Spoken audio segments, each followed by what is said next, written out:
This week on Myths and Legends, it's the story of the 47 Ronin from Japan. And we'll learn that you probably don't want to insult the guy who has an army of samurai at his back. Even if you yourself have an army of samurai. Just maybe be cool about stuff and don't go shoving your feet in people's faces. The creature this week might be an evil werepuppy, but he's an evil werepuppy with big dreams.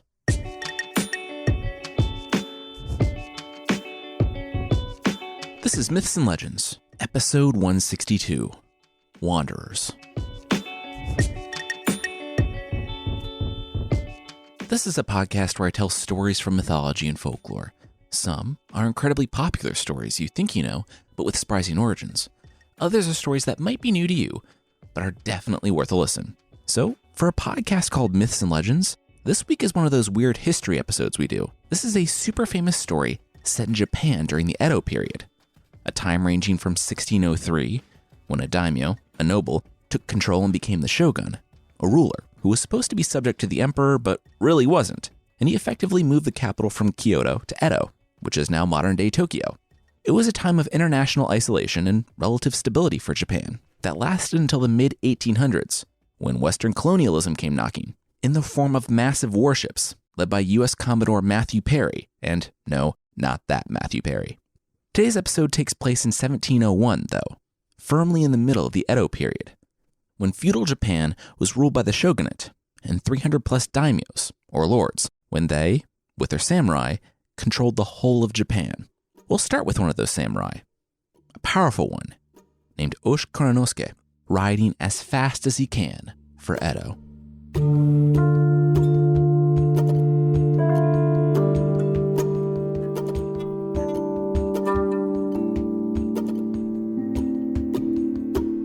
Osh Kuranosuke pushed his squat, stocky horse as hard as he could.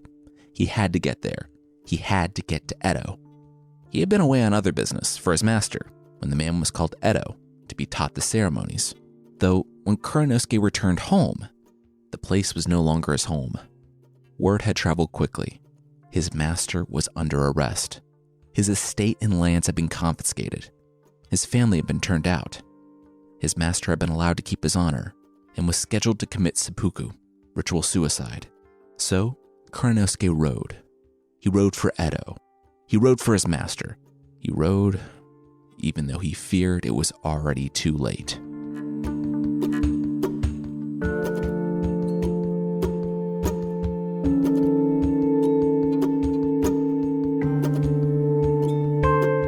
Just a few days prior, two men sat in the palace of the shogun. "I'm gonna kill him," Kame-suma uttered once Kira Yoshinaka left their presence. The two daimyos, the nobles, were still kneeling on the floor where Kira had left them. No one treated them like this.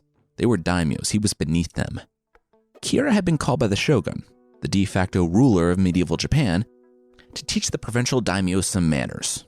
Now, that sounds like tough guy talk and all, but it really wasn't.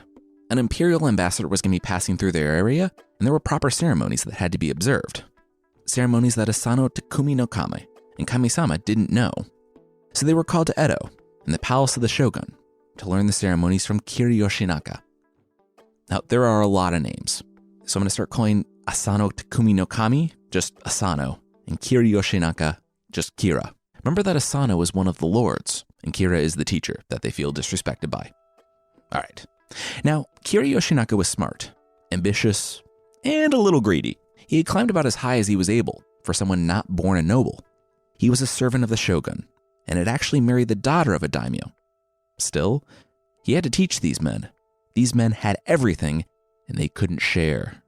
Their gifts to Kira, the man who made sure they wouldn't shame themselves in front of the emperor's ambassador, were nothing. So Kira decided that he was going to have some fun with this. He would treat them only as well as their gifts warranted.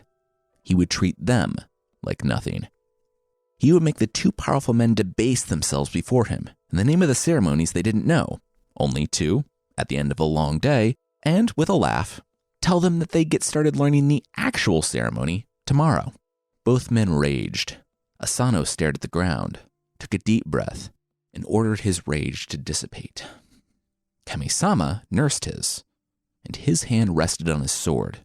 The first word from Kira tomorrow, and the man died. Asano, though, felt the moment of rage pass, and the old man rose to his feet. He didn't say anything. He didn't need to. They couldn't attack the man here, in the palace. It was against the law.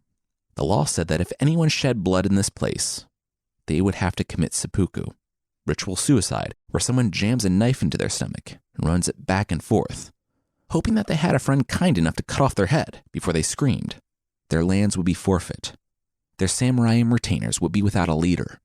Their family would be shamed and destitute. This is the shogun's man. Let it go. This is something Asano didn't say, because it didn't need to be said. Kami-sama had been angry before. He would come to his senses by the following morning. All this was temporary. But Kami-sama didn't come to his senses. He continued to seethe and rage. Luckily, unlike the other daimyo, Kami-sama had brought his whole household to Edo. His chief counselor, a samurai that had served Kami-sama since they were both young men, knew his master and knew that this was different. He had been planning for this. That night, the jumble of coins was heard in the streets between the palace where they were staying and Kira, the teacher's, estate. 1,000 ounces of silver to Kira and 1,000 ounces to his retainers. The old samurai willed himself inside Kira's vast estate and grimaced when he bowed before the man, imploring him to condescend to accept the gift and an apology for such a paltry gift when his master arrived. Kira's eyes sparkled, and he nodded. The samurai's master's instruction would start tomorrow. The old samurai needed a bath after such business. He knew his master would hate it. But Kami-sama, the enraged pupil, would be back home before he learned of it, and the old samurai could take solace in the fact that he had just saved his household from ruin. The massive bribe, though, only made Asano's life harder. His gift sat in sharper contrast to his peers, and even though Kira heaped abuse on Asano while treating the other daimyo like the emperor himself, Asano just accepted the temporary hardship. It would be over. He would be able to go home and put all of this behind him. And then, the foot. Kira pushed his foot into Asano's face, saying that the ribbon on his sock had come untied. Would the daimyo be a good boy and tie it back up for him? Asano burned with rage, but he pinched the ribbons and tied the sock back in place. Aw, that's a good boy. Wait, is this how you tie a sock, you clumsy idiot? No wonder I have to teach you about the ceremonies. You're some boor from the country. You know nothing. Kira pulled his socked foot away, but Asano didn't say anything back. He didn't look up. He only stood. Stop a moment, Asano uttered, and Kira turned with a smirk. That smirk quickly evaporated when Asano brought the blade of his short sword down hard on the teacher's forehead. The pillar, floor, and, yes, Kira's precious sock caught the spray of blood, and it was only because of the hat that Kira was wearing that he wasn't killed instantly. Whether it was his skull or the metal in the hat, the sword didn't come away easily. But when it did, Kira bolted, screaming for anyone to help him. The fact that Kira was still breathing being just annoying. Asano uttered another, "Stop a moment," before following the teacher. He found Kira in the last room, the blood now covering his face. Kira backed up against a pillar, pleading for his life. It wasn't skill. It wasn't reflexes. It was pure blind luck that, at the exact moment Kira dropped to his knees to beg for his life, Asano swung his sword at the man's neck. He buried it deep in the pillar, and before he could extract it, he felt the steel of one of the court officers on his skin. Kira scrambled behind the man, and Asano's shoulders slumped.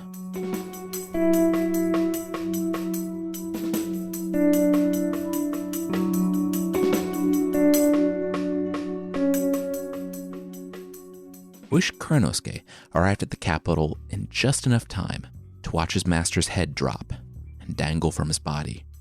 Asano had been allowed to keep his honor and commit seppuku. One of his loyal samurai, one of the few that had been in attendance on this routine trip to Edo, severed his spinal cord before he cried out. The only consolation was that the samurai had given his master a good death. In the time since Asano had attacked Kira within the precinct of the palace, Asano's life had been dismantled.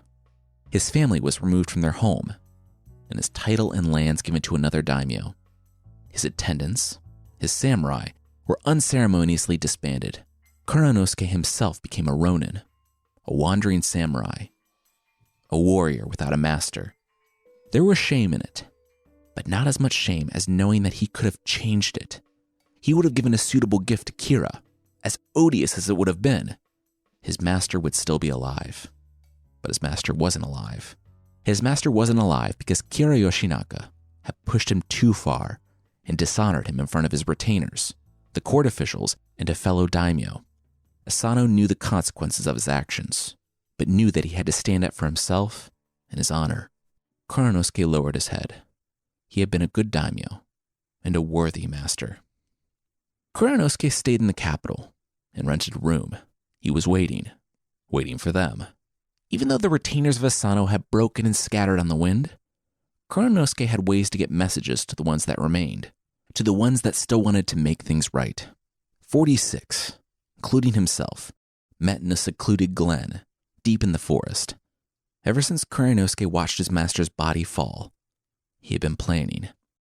The retainers that remained would avenge their master, and they would kill Kira Yoshinaka. The problem? Well, Kira was waiting for it. And in the days since his disrespect and cowardice had gotten their master killed, Kira's father-in-law, a powerful daimyo, had given him more samurai than Asano had ever possessed. An army patrolled his estate, and Kuranosuke himself had to sneak out of his own house. He was Asano's chief samurai and counselor, so he was being watched.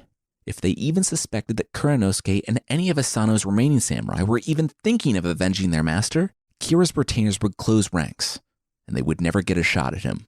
So they would disappear. They were Ronin, so they would live as Ronin.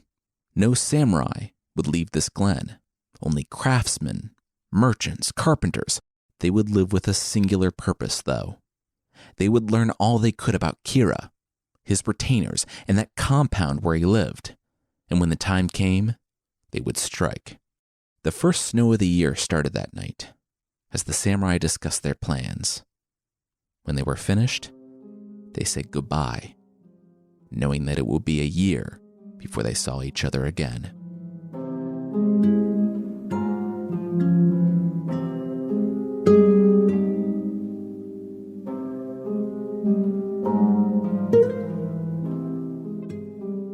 It was the first day of spring in Kyoto, and the man screamed, and he just kept kicking. He called Kuranosuke a coward, a drunk.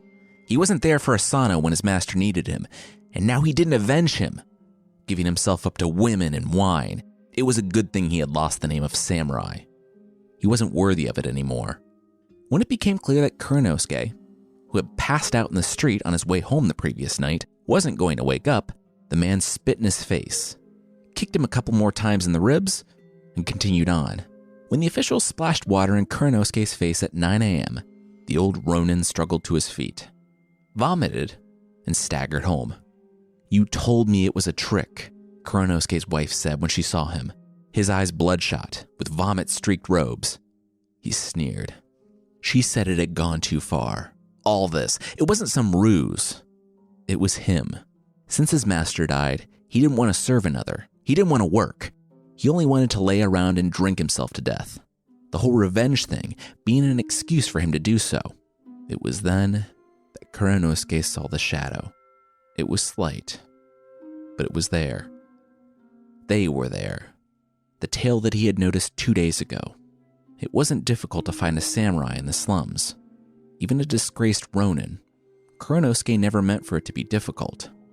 So when they finally found him, when he noticed the tale, he started drinking. Now, he could see them right outside of his wall. They were listening.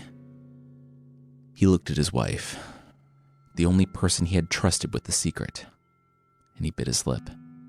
She saw a look of profound sadness flash across his face before the rage took its place. He was through with her whining and complaining. If she didn't want a part of his life, she could leave it. He would buy some pretty young concubine from the public houses. He was sick of the sight of her old face anyway. She stood there in shock. What? He took a deep breath. She heard him, right? Get out. The sooner the better. His life with her had been nothing but sickness and sorrow. Go. Take the children, too. He turned and remained motionless as she begged him, but he only barked at her to leave. Now, he turned so she wouldn't see his face.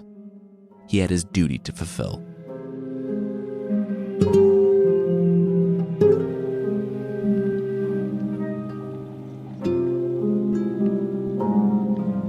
What of Asano's retainers? Kira asked his chief counselor.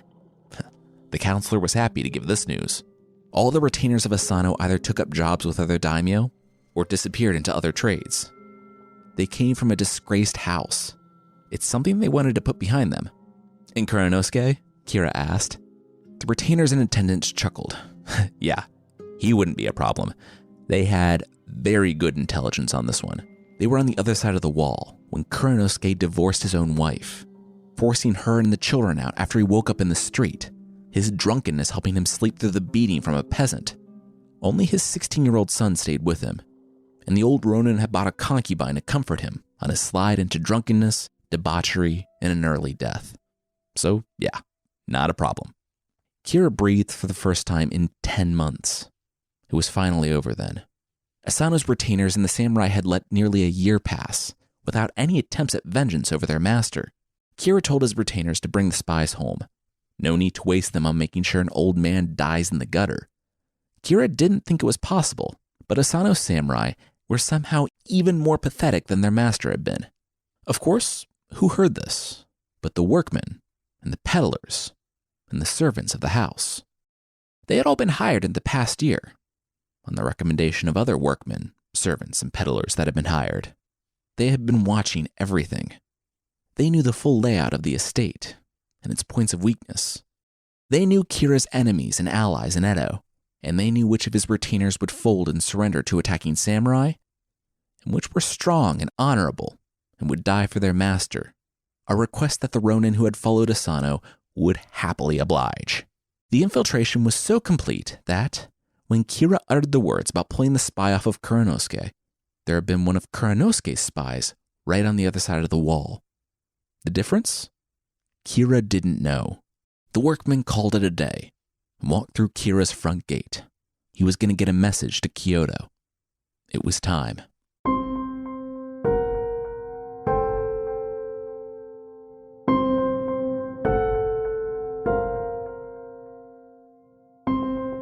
We'll see the Ronin plan come to fruition, but that will be right after this. All right, now back to the show.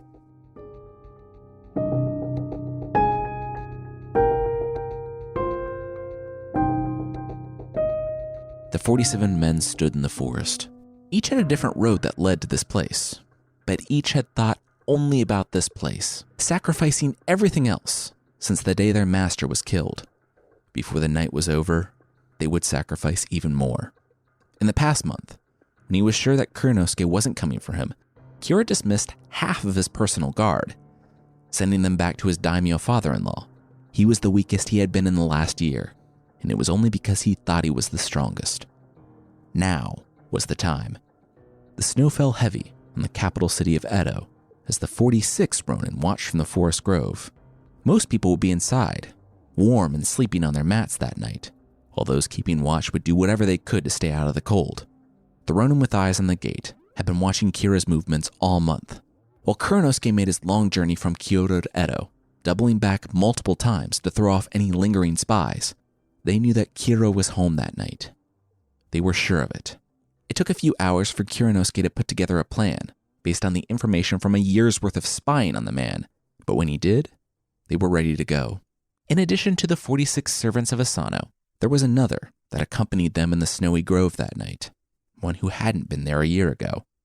Osh Chikara, the son of Osh Kuranosuke, had stayed with his father, seeing the man's purpose in his decline. He trained in secret over the course of the past year, and even though he knew the cost, he wouldn't let his father leave without him. Nearly all the Ronin, over the course of the last year, had been in Kira's home, so there was the possibility of just, staying in the home until after dark and poisoning him, or just stabbing him on some random Tuesday. But it wasn't a possibility. Not for the Ronin, They knew there was a safer option, but they were going to do this right, for their honor and for their master. Still, they accepted some advantages from their access to the house, like how they had hung rope ladders off the back of the house, tucking them up and out of sight, needing only a hook to pull them free. 4 would use that ladder to climb up on the roof of the entryway and jump down into the courtyard.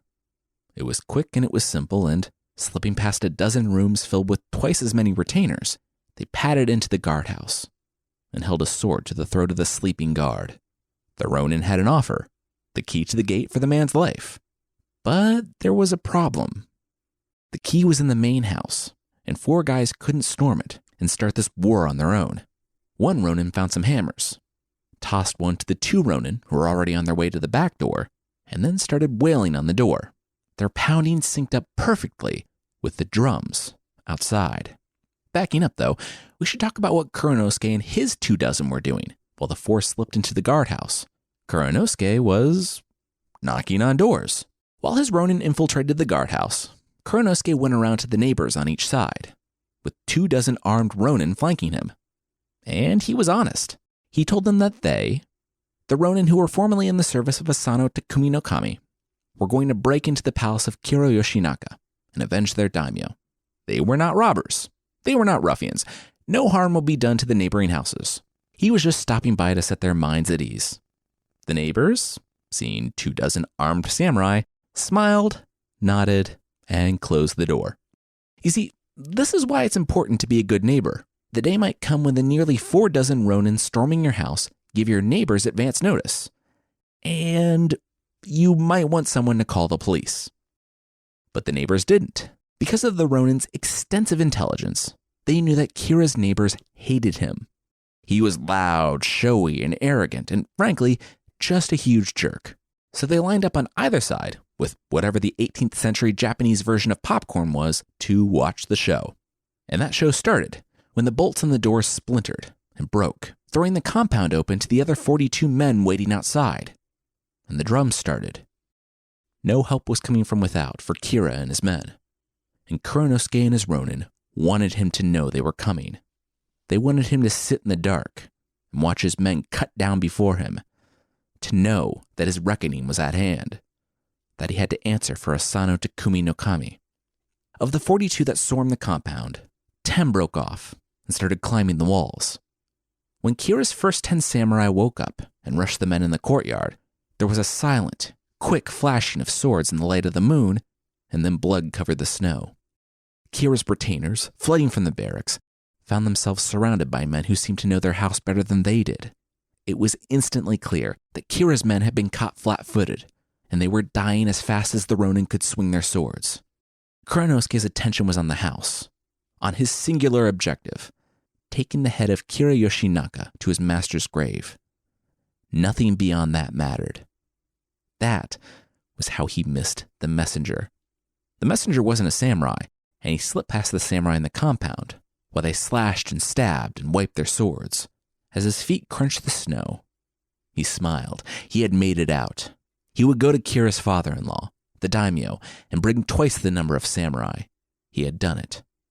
He had saved his master. On the plus side, the messenger died happy, thinking that he had single-handedly turned the tide of battle. Of the 10 Ronin that had climbed the roof, for this exact purpose, 5 loosed an arrow, and 4 hit the messenger. There were more like him, but none would make it this far. There was no help coming. Inside, the Ronin had pushed through to the main house, though they had hit a snag. 3 samurai. In the reports, Kuranosuke learned that these men might be a problem. Of those they would face that day, Kuranosuke would respect these men the most. He couldn't say the same for his Ronin. The assault of 46 Ronin had been stopped cold by 3 men. The Ronin parted as Kuranosuke strode in, not confronting the 3 samurai, but his own men, asking what the year had been for. For them to stop now? They had sworn to lay down their life for their lord. He turned to his own son, Chikara, the young man who had stayed by his side when everyone abandoned him. According to one of the texts, he said, "Here, boy, engage these men, and if they are too strong for you, die." Chikara nodded and gripped his spear. He wasn't a samurai, so he couldn't wear a sword of his own. But that didn't stop him. He charged. He wasn't a samurai, and though he performed admirably in his first ever fight, it was his first ever fight, the samurai noticed about 6 different openings, and in seconds, the young man was barely running away without having his abdomen sliced open. He backed up until he smashed through a wall and stood on the edge of a pond. It was a choice between a sword in his neck or falling backward into the water, so it wasn't really a choice. Cicle dropped back. His blood from the numerous cuts he had taken in the last 30 seconds clouded the water, and the samurai stood on the water's edge, allowing himself a chuckle that the boy thought he could even take on one of Kira's best. That's when, from the water, a spear shot out, catching him in the thigh. He screamed and dropped. As he fell, a form emerged from the water, and Cicle surfaced, burying a knife in the man's back again and again, until he stopped trying to rise. Cicle stood breathless, and the samurai's companions stood wide-eyed. What? The Ronin were surprised too, but they knew an opportunity when they saw it. In seconds, the room was clear. As they flooded deeper into the house, Kurenosuke went to Cicle, and, with an outstretched hand, helped him to his feet. With a nod, he took the sword from the body of Waku Handayu, the samurai that Cicle had killed, and gave it to his son. No matter what happened today, he had earned this sword. His boy was a samurai.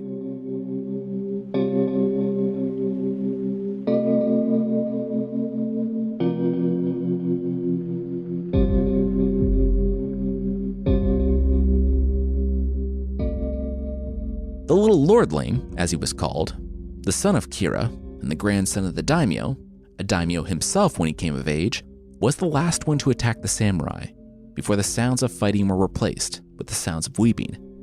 The samurai, of course, had spared the women and children and any other non-combatants in Kira's household. They killed everyone else to a man. Now, though, they had a problem. The last man they were here to kill, the only one, really, was gone. Kira wasn't Hira. Kurenosuke divided up the men in 4 groups to search the house and checked in with the archers on the roof. No one had gotten away. And of everyone they had stopped, only the little lordling lived. He was crying with an arrow through his calf not far off. He had been stopped on his way to Grandpa's house for reinforcements. That's when Kurenosuke heard a call from Kira's bedchamber. When he arrived, he learned that Kira's bedding was warm. He had been there, and over the last year, no one had learned of any secret passageways away from the house.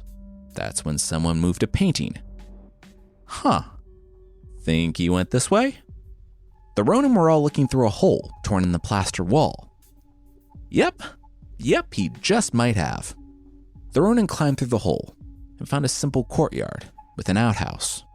They surrounded it, and one, named Juitaro, opened the door. The men that sprung from it died quickly, but they died well. When they thudded to the ground, the Ronin heard a whimpering from inside the outhouse. Not taking any chances, they flung the door open and stabbed first. No weapons clashed with their own. They only heard a scream. They dragged the old teacher out by his sleeping robe, the one with the growing red spot where he had been stabbed. Kurenosuke stood over him, lantern in hand, and demanded his name. The man averted his eyes and remained silent. One of the Ronin pressed a sword point to his neck, demanding an answer, but Kurenosuke held up a hand. That wouldn't be necessary. He brushed the man's hair to the side and revealed a scar. The scar that Asano had given him that day in the palace, from the fight that had started it all.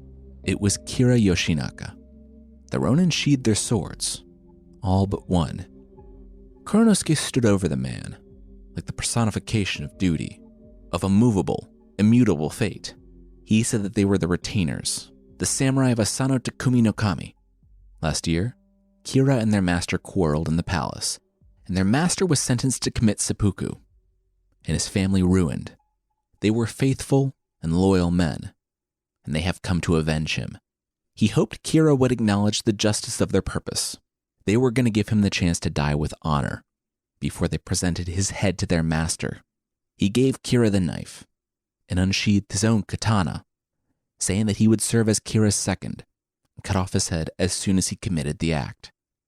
It was an honorable death, a good death.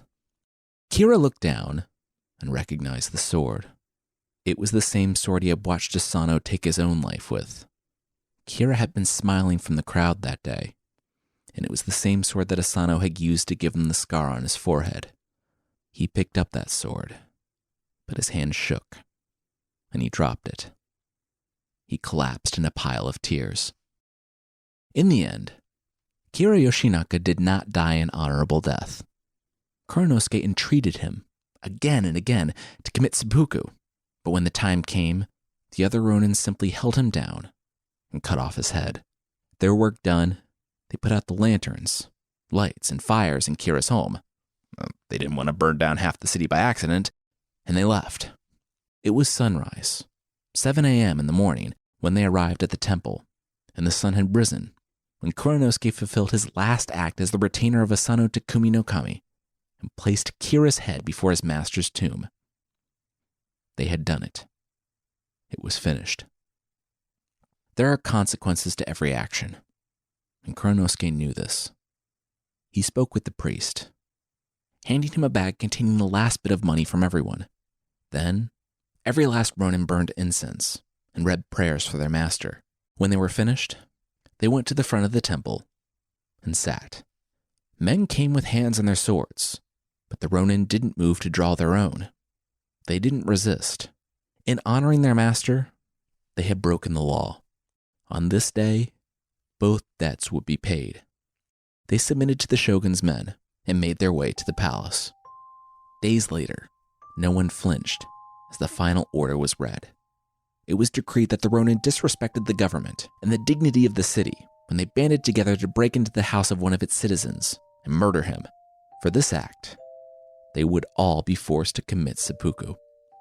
They all knew the cost of honoring their master from the moment they had gathered together in that snowy clearing 1 year ago. They knew death was a certainty, but they wouldn't live with the alternative. They had made up their minds from the beginning that the end must come, and they would face it nobly. Oishi Kuranosuke died with his men, with his son, on a calm, snowy morning.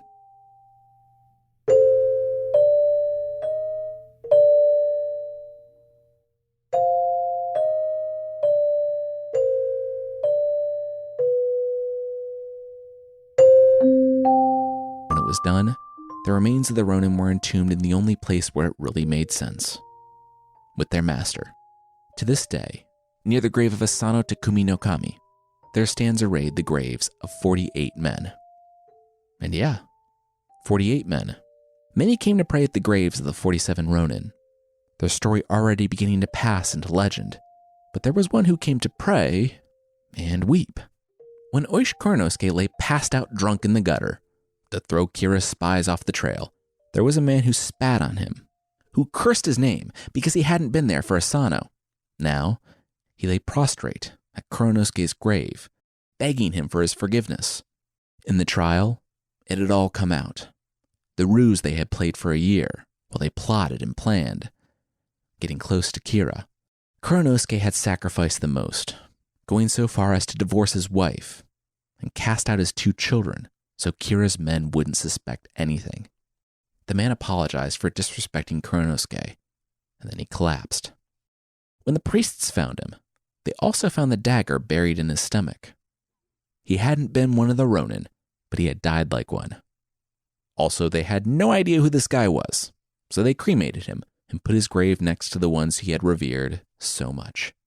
People still go to the graves of Asano Takumi no Kami and the 47 Ronin. The story initially became popularized in the plays during the Edo period, and it was during this time that the stories got a bit muddled. There was apparently a law against dramatizing recent history, so the light fictionalizations helped the story pass into legend faster than normal. But it's absolutely a true story. Like I said, you can go visit the graves at a temple in Tokyo, and there's a festival on December 14th, where the people go to burn incense for the Ronin, to commemorate the anniversary of their revenge. Next week, it's not history, not remotely. We're telling 2 famous Grimm Brothers stories. First is the story of Hansel and Gretel, and second is the robber bridegroom. Both of these, which were originally children's stories, involve way too much cannibalism, blood, and death. So enjoy.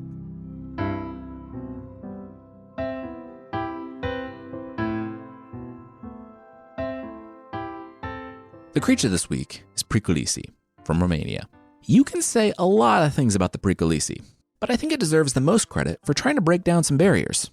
The Pricolici looked at the centuries-long conflict between vampires and werewolves and thought, yeah, let's put an end to this. Unfortunately, try as he might, the Pricolici was a near miss when it came to uniting these two groups. Because while the Pricolici is absolutely a vampire, it's only a were-dog, not a werewolf. Yeah, embarrassing. And I gotta say, the Pricolici absolutely doesn't deserve the form of a dog, because the Pricolici is just a violent and evil man who took one look at the grave and was like, nah, I think I'll keep being violent and evil. So the devil was like, yeah, okay, I'm the devil, so that's something I can get behind, and gave him that power. Mostly. In addition to hunting down and exsanguinating humans, the Pricolici has some major wolf envy. While in dog form, it reportedly goes out into the forests and mingles in the company of wolves. And the devil laughs, because even though he got an evil man to essentially live forever being evil, he still gave the Pricolici a profound inferiority complex in the process.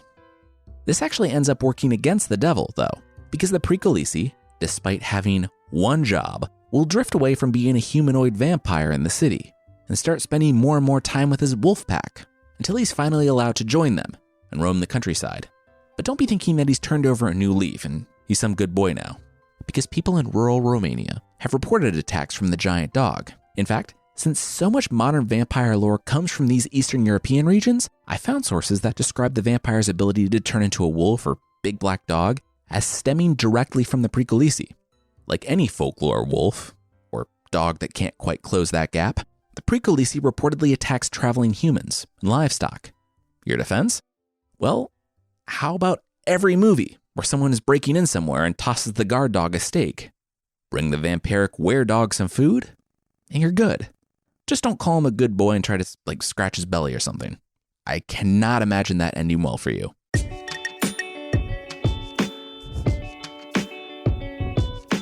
That's it for this week. Myths and Legends is by Jason and Carissa Weiser. Our theme song is by the band Broke for Free, and the Creature of the Week music is by Steve Combs. There are links to even more music in the show notes, and I want to say thanks again to SimpliSafe for sponsoring us this week. If you've been thinking about your home security, there is no better time to get it than right now. Starting this week, SimpliSafe Home Security is giving our listeners exclusive deals for Black Friday. SimpliSafe almost never has a deal like this, so check it out. This is already the best value in home security, and right now, you'll get all the savings from this massive Black Friday sale. Just visit simplysafe.com/legends. This offer ends Cyber Monday. That's Monday, December 2nd. So go before then. simplysafe.com/legends. All right. Thank you so much for listening, and I'll see you next time.